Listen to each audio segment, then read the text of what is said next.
واشهد ان محمدا عبده ورسوله صلى الله عليه وسلم. اما بعد فان خير الحديث كتاب الله وخير الهدي هدي محمد صلى الله عليه وسلم وشر الامور محدثاتها وكل محدثة بدعة وكل بدعة ضلالة وكل ضلالة في النار. حضرات گرامی قدر، مال جتنا بھی ہمارے پاس موجود ہے یہ پروردگار عالم کی نعمت، اس کے فضل اور اس کی عنایت سے موجود ہے. وَلَوْ بَسَطَ اللَّهُ الرِّزْقَ لِعِبَادِهِ لَبَغَوْا فِي الْأَرْضِ. کئی نیکوکار بندے مال کے لیے کھپتے ہیں، محنت مزدوری کرتے ہیں، لیکن اللہ ان کے مال کو نہیں بڑھاتا. اس میں بھی اللہ کی حکمت ہوتی ہے. اللہ کو پتہ ہوتا ہے میرے بعض بندے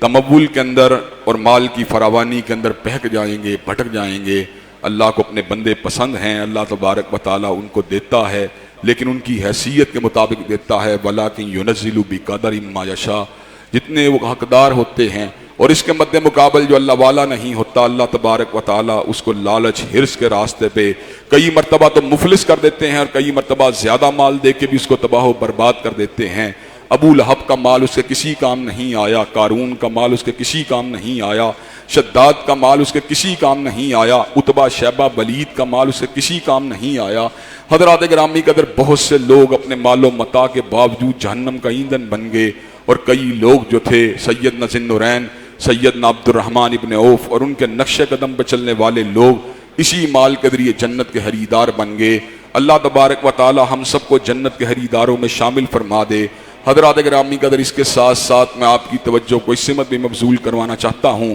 کہ چوکٹے ختم نبوت کے اوپر حملہ کرنے والے ڈاکو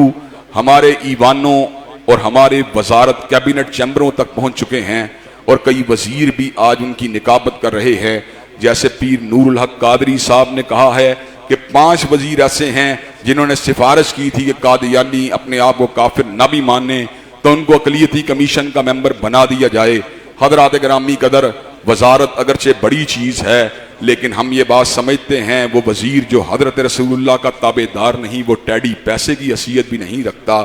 حضرات گرامی قدر، ہم بوریا نشین ہیں، ہم چٹائیوں پہ اٹھنے بیٹھنے والے ہیں، ہم منابر اور محرابوں کے وارث ہیں، ہم حضرت رسول اللہ کے نوکر ہیں، ہم ختم نبوت کے معمولی سے چوکیدار ہیں. ہم اس بات کا پیغام برملا طور پہ دے دینا چاہتے ہیں، یہ ملک قادیانیوں کی آماجگاہ نہیں ہے، یہ ملک قادیانیوں کی جاگیر نہیں ہے، بلکہ یہ ملک ختم نبوت کے شاہینوں کا وطن ہے. یہ ملک چوکٹے ختم نبوت کے محافظوں کا ملک ہے. یہ ملک حضرت ثناء اللہ امرتسری کے فرزندوں کا ملک ہے. یہ ملک محمد حسین بٹالوی کے بیٹوں کا ملک ہے. اور اگر میں مسلکی تعصبات کو بالائے طاق رکھ کے بات کروں تو میں یہ بات کہہ دینا چاہتا ہوں، یہاں پر چوکٹے ختم نبوت کی بات ہوگی، اس کے تحفظ کی بات ہوگی، پھر انور شاہ کشمیری کے بیٹے بھی نکلیں گے، پھر پیر مہر علی شاہ کے بیٹے بھی نکلیں گے، علامہ شہید کے فرزند بھی نکلیں گے، بطل حریت اور ختم نبوت کے فرزند جلیل اور ختم نبوت کی چوکھٹ کا تحفظ کرنے والے بطل جلیل حضرت آغا عبد الکریم شورش کاشمیری کے فرزند ابھی زندہ ہیں، جو للکارنا بھی جانتے ہیں، جو دھاڑنا بھی جانتے ہیں، اور جو ختم نبوت کے لیے اپنے ہاتھوں کے اندر ہتکڑی کو ڈالنا بھی جانتے ہیں، پیروں کے اندر بیڑیوں کو ڈالنا بھی جانتے ہیں. انشاءاللہ زندانوں کو بھر دیا جائے گا، اور سولیوں کے اوپر جو ہیں دوبارہ مسلمان مجاہد لٹکنے کے لیے آمادہ و تیار ہو جائیں گے. 53 کی تحریک کو دہرا دیا جائے گا، لیکن اس ملک کے اندر ختم نبوت کے پر شب خون مارنے کی اجازت کسی کو نہیں دی جائے گی. حضرات گرامی قدر، ساتھ ہی ساتھ ہم اس بات کے ساتھ ساتھ اس بات کو بھی بتلا دینا چاہتے ہیں کہ آج لوگ جو ہیں وہ ہر اعتبار سے، ہر انداز سے پروپیگنڈا کر کے ہمارے ہیروز کو بدلنا چاہتے ہیں، ہمارے مشاہیر کو بدلنا چاہتے ہیں. کل تک ہمیں یہ بات سمجھائی گئی تھی، خالد ابن ولید ہمارے ہیرو ہیں،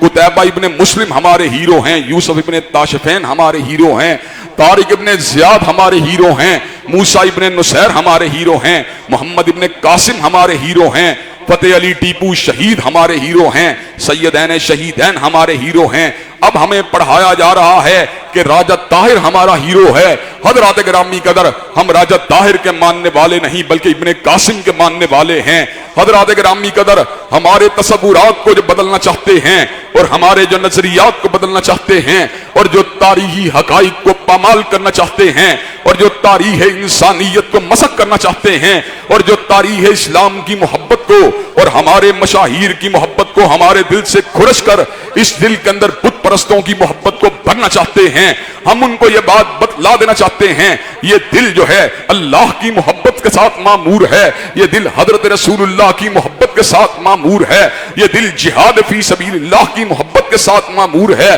یہ دل فتح علی ٹیپو شہید کی محبت کے ساتھ معمور ہے، یہ دل محمد ابن قاسم کی محبت کے ساتھ معمور ہے۔ حضرات گرامی قدر، ہم عربیت کی بات نہیں کرتے، ہم عجمیت کی بات نہیں کرتے، ہم شرقی غربی کی بات نہیں کرتے، بلکہ ہم تو اسلام کی بات کرتے ہیں، ہم تو کملی والے کی بات کرتے ہیں، کملی والے کے نظام کی عمل داری کی بات کرتے ہیں۔ آج تم مطالعہ پاکستان اور اسلامیات کی ٹیکسٹ بکوں کے اندر سے مشاہیر کے نام کو بدلنا چاہتے ہو، عقیدہ ختم نبوت کی تحریر کی توضیح کو اجمال کے اندر بدلنا چاہتے ہو، اور دوسری سٹیج کے اوپر جا کر اس اجمال کو بھی ختم کر کے یکسر ان تحریروں کو کھرچنا چاہتے ہو۔ لیکن یاد رکھو، حضرت رسول اللہ کی محبت کو اور آپ کی ختم نبوت کی توضیح کو ٹیکسٹ بکوں سے تم کھرچ سکتے ہو، لیکن شہیدوں کے فرزندوں کے دلوں سے نہیں کھرچ سکتے۔ اللہ کے فضل و کرم سے ہم حضرت رسول اللہ کی محبت کو اور آپ کے غلاموں کی محبت کو اپنے بیٹوں کو پلا کے جائیں گے، جس طرح ہمارے آباء و اجداد نے حرمت رسول اللہ کی جنگ لڑی ہے، جس طرح ہمارے آباء و اجداد نے تحفظ ختم نبوت کی جنگ لڑی ہے، جس طرح ہمارے آباء و اجداد نے مشاہیر اسلام اور صحابہ کرام کی عظمت کی جنگ لڑی ہے، اسی طرح ہم بھی اس جنگ کو لڑ رہے ہیں اور تاریخ کے دھارے کی اور تاریخ کی اس تاریکی کو اپنے ولولے کے ساتھ اور اپنے علم اور استدلال کے ساتھ روشن کرنے کی جستجو کر رہے ہیں۔ انشاءاللہ ایک وقت آئے گا اور یقیناً آنا ہے، ہم دنیا میں نہیں رہیں گے، لیکن انشاءاللہ ہمارے بیٹے شاعر اسلامیہ کی ترجمانی کی جنگ لڑیں گے، ہمارے پوتے بھی لڑیں گے، ہمارے پڑپوتے بھی لڑیں گے انشاءاللہ۔ ختم نبوت، حرمت رسول اللہ اور مشاہیر اسلامیہ کو زندہ باد کہتے رہیں گے، اور تم جیسے غداروں کو مرد آباد کہتے رہیں گے انشاءاللہ۔ اللہ